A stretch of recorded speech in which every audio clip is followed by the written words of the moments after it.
যেমন আমরা অনেকে বলি স্বাধীনতার ইংলিশ হচ্ছে ফ্রিডম।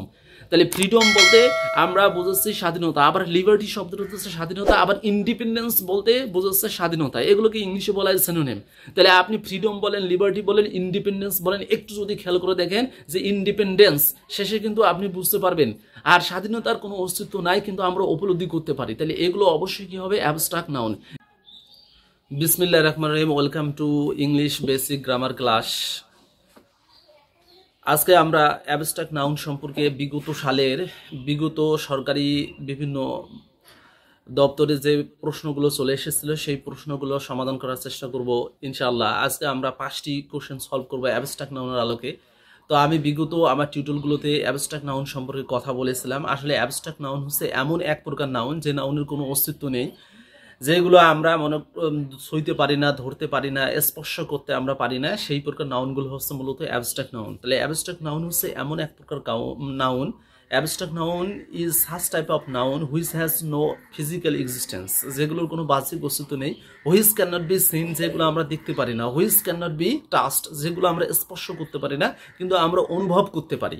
এই অনুভব আমরা যেটা করতে পারবো সেটাই মূলত হবে অ্যাবস্ট্রাক্ট নাউন। তাহলে অ্যাবস্ট্রাক্ট নাউন হচ্ছে এমন এক প্রকার নাউন যেটা ধরা যায় না, ছোঁয়া নেওয়া যায় না, গন্ধ নেওয়া যায় না, যেটার কোনো অস্তিত্ব নেই। Which has no physical existence, কিন্তু আমরা অনুভব করতে পারি, যে ক্যান বি ফিল্ড, যেটা অনুভব করা যাবে। তো আমরা আজকে গুরুত্বপূর্ণ 5টি কোশ্চেন সলভ করব। এই প্রশ্নগুলো খুব গুরুত্বপূর্ণ কোশ্চেন। বিভিন্ন পরীক্ষায়, সরকারি পরীক্ষায়, সরকারি চাকরি নিয়োগ পরীক্ষায় এই কোশ্চেনগুলো বা প্রশ্নগুলো চলে এসেছিল। তো আমরা শুরু করি।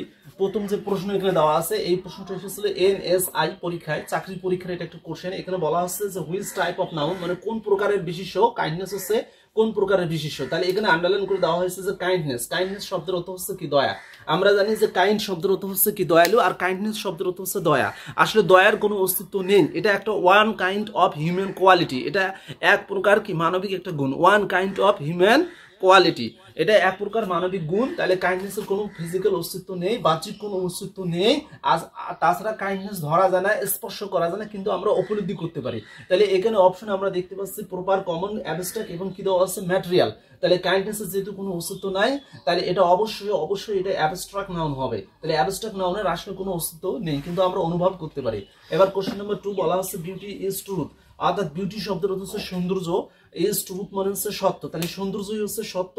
এবং কি আমরা অনেক ক্ষেত্রে, আমরা বিভিন্ন ক্ষেত্রে আমরা দেখতে পাই যে beauty is truth and truth is beauty, অর্থাৎ সত্যই সুন্দর এবং সুন্দরই হচ্ছে সত্য।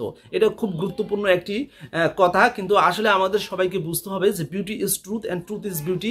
আসলে এই কথাটি বলেছিল একজন ইংরেজি রোমান্টিক কবি।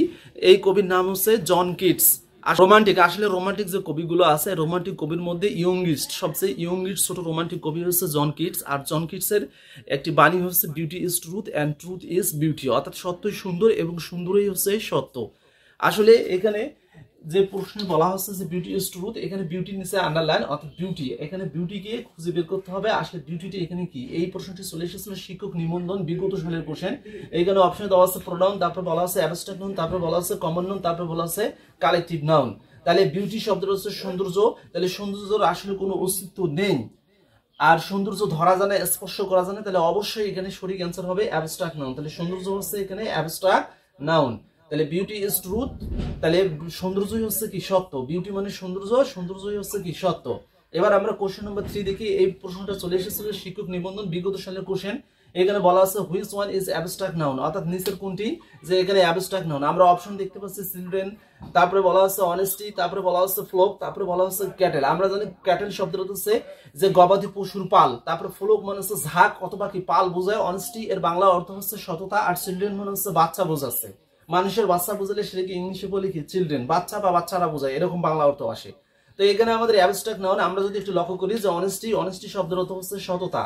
আসলে সততার কোনো অস্তিত্ব নেই, সততা স্পর্শ করা যায় না, ধরা যায় না, কিন্তু আমরা উপলব্ধি করতে পারি, যে উই ক্যান ফিল, আমরা উপলব্ধি করতে পারি। আর সততা হচ্ছে একটা অন্যতম মানবিক একটা কি গুণ, one kind of human quality. আসলে যে নাউনগুলো ধরা যাবে না, স্পর্শ করা যাবে না, ছোঁয়া যাবে না, কিন্তু আমরা অনুভব করতে পারবো, সেই নাউনগুলো মূলত হচ্ছে অ্যাবস্ট্রাক্ট নাউন। তাহলে সততা বলেন, আন্তরিকতা বলেন, লাভ বলেন, ডেথ বলেন, এগুলোর কোনো অস্তিত্ব নেই।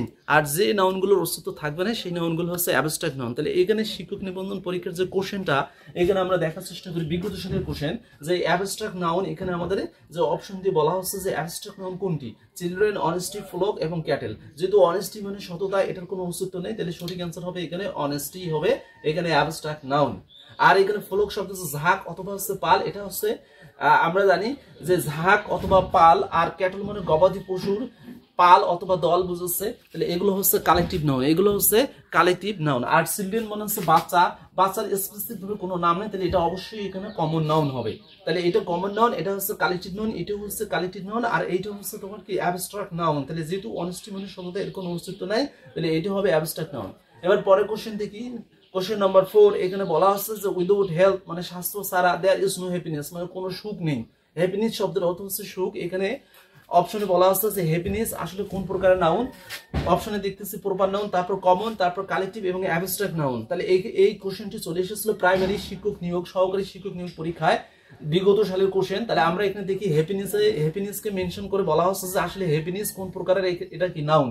তাহলে হ্যাপিনেস শব্দটা হচ্ছে সুখ, আসলে সুখের কোনো অস্তিত্ব নেই, এটা কিন্তু ধরা যায় না, স্পর্শ করা যায় না, তাহলে কিন্তু অনুভব করা যায়। তাহলে হ্যাপিনেস এখানে অবশ্যই এখানে হবে অ্যাবস্ট্রাক্ট নাউন। এবার কোশ্চেন নম্বর 5 দেখি, এটা হচ্ছে পরিবার পরিকল্পনার বিগত সালের কোশ্চেন। আমরা দেখি যে কোনটি অ্যাবস্ট্রাক্ট নাউন। এখানে বলা হচ্ছে লং, তারপরে বলা হচ্ছে হাইট, তারপরে বলা হচ্ছে ম্যান, তারপরে বলা হচ্ছে জুরি। আমরা জানি যে এখানে 4টি অপশন দেওয়া থাকে, বিশেষ করে চাকরি পরীক্ষাগুলোতে এমসিকিউ আকারে কোশ্চেন চলে আসে। তাহলে এখানে অ্যাবস্ট্রাক্ট নাউন আমাদের খুঁজে বের করতে হবে। লং শব্দটা হচ্ছে দীর্ঘ বুঝাচ্ছে, এটা কিন্তু আসলে অ্যাডজেক্টিভ, এটা কিন্তু নাউন নয়। তারপরে হাইট শব্দের অর্থ হচ্ছে উচ্চতা, আসলে উচ্চতার কোনো অস্তিত্ব নেই, কিন্তু আমরা উপলব্ধি করতে পারি উচ্চতা। হাইট শব্দের অর্থ হচ্ছে উচ্চতা, এটার কোনো বাহ্যিক অস্তিত্ব নেই, কিন্তু আমরা অন্যভাবে প্রয়োগ করতে পারি বা অনুভব করতে পারি। ম্যান শব্দের অর্থ হচ্ছে মানুষ, আর জুরি শব্দের অর্থ হচ্ছে বিচারক, বিচারকের দল বুঝাচ্ছে। তাহলে জুরি শব্দের অর্থ হচ্ছে বিচারকের দল, তাহলে এটা অবশ্যই কালেকটিভ নাউন হবে। আর ম্যান শব্দের অর্থ হচ্ছে মানুষ, মানুষের কোনো স্পেসিফিক ভাবে নাম নেই, কিন্তু শুধু বলা হচ্ছে ম্যান, তাহলে এটা অবশ্যই কমন নাউন হবে। আর লং যেহেতু এটা অ্যাডজেক্টিভ, এটা নাউনের পর্যায়ে পড়ে না। তাহলে হাইট মানে হচ্ছে উচ্চতা, আসলে এটার কোনো অস্তিত্ব নেই, কিন্তু আমরা কিন্তু অনুভবে প্রয়োগ করতে পারি বা উপলব্ধি করতে পারি। তাহলে এখানে সঠিক উত্তর হবে হাইট, হাইট হবে এখানে অ্যাবস্ট্রাক্ট নাউন। আর এই কোশ্চেনটা চলে এসেছিল পরিবার পরিকল্পনা অধিদপ্তরে চাকরি পরীক্ষায় বিগত সালের এগুলো কোশ্চেন। তাহলে আমরা আজকে যে বিষয়টা জানার চেষ্টা করলাম, যে এখানে আমরা 5টা কোশ্চেন, বিভিন্ন চাকরি পরীক্ষার কোশ্চেন, বিগত সালের কোশ্চেন নিয়ে আমরা আরেকটু কথা বলে নিই। তাহলে প্রথম প্রশ্নটা যেটা চলে এসেছিল এনএসআই পরীক্ষায়, চাকরি পরীক্ষায়, এখানে বলা হচ্ছিল যে কাইন্ডনেস আসলে হচ্ছে দয়া, এটা কোন প্রকার নাউন, আসলে দয়ার কোনো অস্তিত্ব নেই, তাহলে এটা অবশ্যই হবে কি অ্যাবস্ট্রাক্ট নাউন। এবং কোশ্চেন নাম্বার 2, এখানে বলা আছে বিউটি ইজ ট্রুথ, অর্থাৎ হচ্ছে সৌন্দর্যই হচ্ছে সত্য, আসলে সৌন্দর্যের কোনো অস্তিত্ব নেই। আর এই কোশ্চেনটা চলে এসেছিল শিক্ষক নিবন্ধন পরীক্ষার। তাহলে এখানে বিউটি শব্দের হচ্ছে সৌন্দর্য, এটার কোনো ফিজিক্যাল এক্সিস্টেন্স নেই, নো ফিজিক্যাল এক্সিস্টেন্স, তাহলে এটা অবশ্যই এখানে অপশনের মধ্যে অ্যাবস্ট্রাক্ট নাউন হবে। এবং কোশ্চেন নাম্বার 3, যে which one is abstract noun, এখানে বলা আছে নিচের কোনটি অ্যাবস্ট্রাক্ট নাউন। এখানে চিলড্রেন, অনেস্টি, ফ্লোক এবং ক্যাটেল, তাহলে এখানে সঠিক অ্যান্সার হবে অনেস্টি, যেহেতু অনেস্টির কোনো অস্তিত্ব নেই, এটাও কিন্তু শিক্ষক নিবন্ধন পরীক্ষার বিগত সালের প্রশ্ন। এবার কোশ্চেন নাম্বার 4 বলা আছে যে without help there is no happiness, এখানে হ্যাপিনেস শব্দটা হচ্ছে সুখ, আসলে সুখের কোনো অস্তিত্ব নেই, তাহলে সুখটা অবশ্যই এখানে অপশনের মধ্যে, এখানে অবশ্যই এটা অ্যাবস্ট্রাক্ট নাউন হবে। তারপরে কোশ্চেন নাম্বার 5, এই প্রশ্নটা ছিল পরিবার পরিকল্পনা, এখানে বলছে কোনটি অ্যাবস্ট্রাক্ট নাউন, তাহলে এখানে হাইট হবে অ্যাবস্ট্রাক্ট নাউন।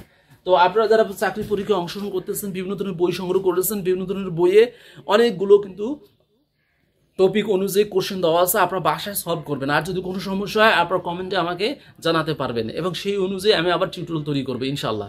এবার আমরা আরেকটু গুরুত্বপূর্ণ জিনিস জানার চেষ্টা করি। এখানে একটা নোট দেওয়া আছে, আমি এখানে নোট দিয়েছি। নোটটা হচ্ছে যদি কোনো নাউনের শেষে বা কোনো ওয়ার্ডের শেষে যদি আমরা সিই পেয়ে যাই, বা টিএস থাকে, বা সিওয়াই থাকে, বা টিওয়াই, তারপর আর ওয়াই, এনইএসএস নেস, তারপরে এমইএনটি মেন্ট, তারপরে এইচওডি হুড, তারপরে শন টিআইউএন শন, এসআইউএন শন, তারপরে শিপ এসএসআইপি শিপ, ডিওএম ডম থাকে, এগুলো যদি থাকে তাহলে সেই ওয়ার্ড বা সেই নাউনটি অবশ্যই অ্যাবস্ট্রাক্ট নাউন হবে। যেমন আমরা উদাহরণ দেখি, এখানে বলা আছে প্রুডেন্স, প্রুডেন্স শব্দের অর্থ হচ্ছে বিজ্ঞতা, তাই এখানে প্রুডেন্স শেষে এই যে সিই পাওয়া যাচ্ছে, এই যে এখানে সিই আছে, তাহলে প্রুডেন্স মানে হচ্ছে বিজ্ঞতা, এটা অবশ্যই কি হবে অ্যাবস্ট্রাক্ট নাউন। আর অ্যাবস্ট্রাক্ট নাউনের শেষে সাধারণত এই জিনিসগুলো থাকবে, কি থাকবে? CE, TH, CY, TY, RY, NE, SS, ness, ME, ment, hood, tion, sion, ship, dom, এগুলো থাকবে। যেমন আমরা দেখি ট্রুথ শব্দের অর্থ হচ্ছে সত্য, তাহলে শেষে কি পাওয়া যাচ্ছে? টিএইচ, এই যে টিএইচ পাওয়া যাচ্ছে, তাহলে এটাও হবে কি? Abstract noun. তারপর ব্যাংকরাপসি শব্দের অর্থ হচ্ছে দেউলিয়া, যারা দেউলিয়া হয় তাদের বলা হয় ব্যাংকরাপসি, দেউলিয়া। তাহলে এখানে শেষে এই যে সিওয়াই পাওয়া যাচ্ছে, এই যে সিওয়াই থাকলে সেটাও কিন্তু হবে অ্যাবস্ট্রাক্ট নাউন। তাহলে এই বিষয়টা খুব গুরুত্বপূর্ণ, এগুলো আমাদের মনে রাখতে হবে। তাহলে কি মনে রাখবো? এই যে CE, TS, CY, TY, RY, NE, SS, ment, hood, tion, sion, ship, dom, এগুলো যে থাকে তাহলে সেগুলো হবে অ্যাবস্ট্রাক্ট নাউন। যেমন আমরা অনেকে বলি স্বাধীনতার ইংলিশ হচ্ছে ফ্রিডম, তাহলে ফ্রিডম বলতে আমরা বোঝাচ্ছি স্বাধীনতা। আবার লিবার্টি শব্দটা হচ্ছে স্বাধীনতা, আবার ইন্ডিপেন্ডেন্স বলতে বোঝাচ্ছে স্বাধীনতা। এগুলোকে ইংলিশে বলা হয় সিনোনিম। তাহলে আপনি ফ্রিডম বলেন, লিবার্টি বলেন, ইন্ডিপেন্ডেন্স বলেন, একটু যদি খেয়াল করে দেখেন যে ইন্ডিপেন্ডেন্স শেষে কিন্তু আপনি বুঝতে পারবেন আর স্বাধীনতার কোনো অস্তিত্ব নাই, কিন্তু আমরা উপলব্ধি করতে পারি। তাহলে এগুলো অবশ্যই কি হবে? Abstract noun. এরকম অ্যাবস্ট্রাক্ট নাউন হচ্ছে লাভ, লাভ শব্দটা হচ্ছে ভালোবাসা, ভালোবাসার আসলে কোনো অস্তিত্ব নেই কিন্তু আমরা উপলব্ধি করতে পারি।